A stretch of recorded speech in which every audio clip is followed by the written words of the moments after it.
Most people lose control when they are provoked, and that is exactly what certain people want. They are not trying to have a conversation. They are not looking for understanding. They are trying to access your emotions. They want to irritate you, destabilize you, and make you react impulsively.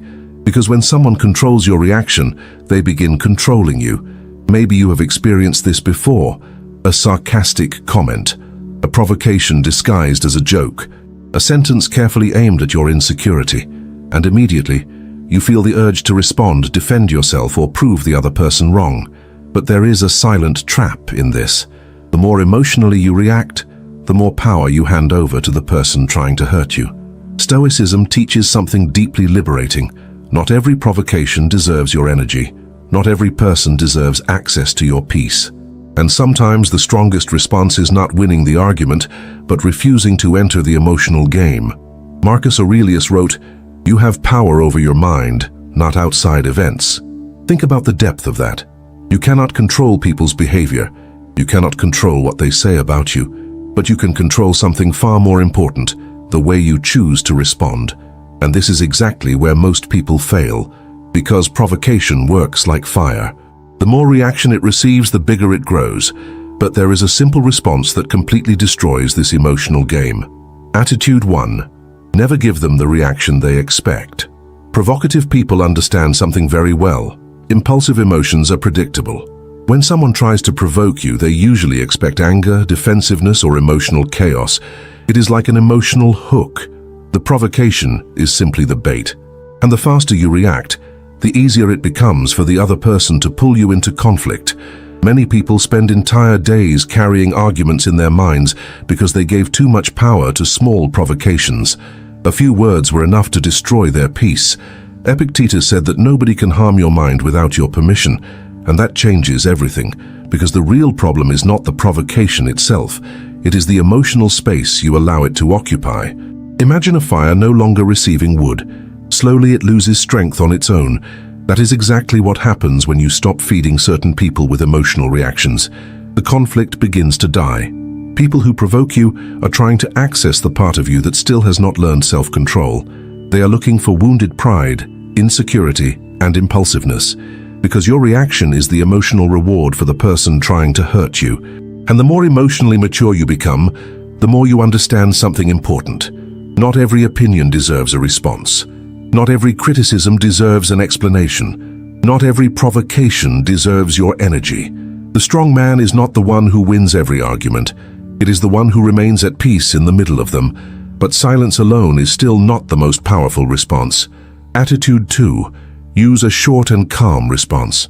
When someone tries to provoke you, they usually expect emotional resistance. They expect explanations, defense, and conflict. And that is exactly why a calm response becomes so powerful. There is a simple phrase that disarms most provocations. If that's what you think, that's okay. Notice the silent strength behind this. You do not explain yourself. You do not try to convince anyone. You do not enter an emotional war.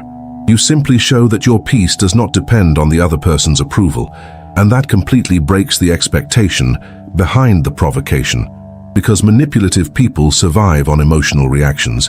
When they do not find resistance, they begin losing control of the situation. It is like shooting an arrow at a target that is no longer there. Seneca said that the greatest demonstration of strength is remaining calm in the face of provocation. And few things frustrate someone more than realizing they failed to steal your peace. People who are truly at peace do not feel the need to win every argument. They do not feel the need to respond to everything.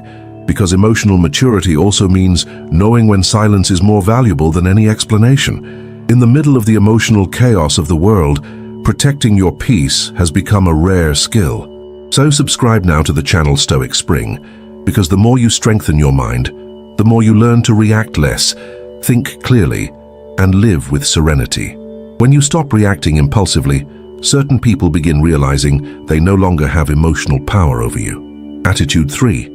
Not every battle deserves your peace. One of the greatest signs of emotional maturity is realizing that some arguments were never about truth. They were only battles for emotional reaction. Some people provoke others because they are already at war within themselves. They carry frustration, insecurity, and resentment, and try to unload all of it onto other people. But the Stoic understands something important. Entering certain arguments is like stepping into quicksand. The more you fight inside it, the deeper you sink. Marcus Aurelius wrote, "The best revenge is not to become like them." And that is profoundly true, because when you react with the same aggression, you lose exactly what you were trying to protect, your inner peace. Many people are emotionally exhausted because they turn every provocation into a personal battle. They try to respond to everything, correct everyone, and win every conflict. And by the end of the day, they carry a heavy mind filled with unnecessary wars. Imagine someone throwing mud at you. Your first instinct may be to throw it back. But when you do that, both people end up dirty. The wise man understands that some people are not looking for dialogue. They are looking for reaction. They want to feel that they still control your mood and your peace. And perhaps one of the greatest freedoms in life is realizing that you do not need to convince anyone of anything in order to remain at peace with yourself. Most of the time, provocation reveals far more about the other person than about you. People at peace rarely feel the need to constantly irritate, diminish, or emotionally manipulate others. People who constantly try to hurt someone are usually trying to relieve something painful within themselves. And once you understand this, you stop carrying certain words in your mind for hours. You stop turning small provocations into emotional storms. The truly strong person is not the one who always has the perfect response. It is the one who can preserve calmness, while others try to provoke the opposite. Sometimes the most powerful response is simply refusing to give away your peace. So the next time someone tries to provoke you, breathe before reacting.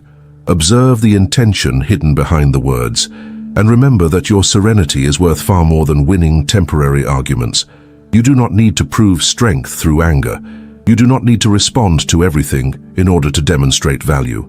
The silence of someone at peace is often far more powerful than the emotional explosion of someone wounded. And if this video spoke to you, subscribe now to the channel Stoic Spring. Because when you create the habit of strengthening your mind, your life changes. You learn to protect your inner peace, control your emotions, and develop a maturity that makes it impossible for certain people to manipulate you. In the end, the person who learns to control their emotions becomes emotionally free.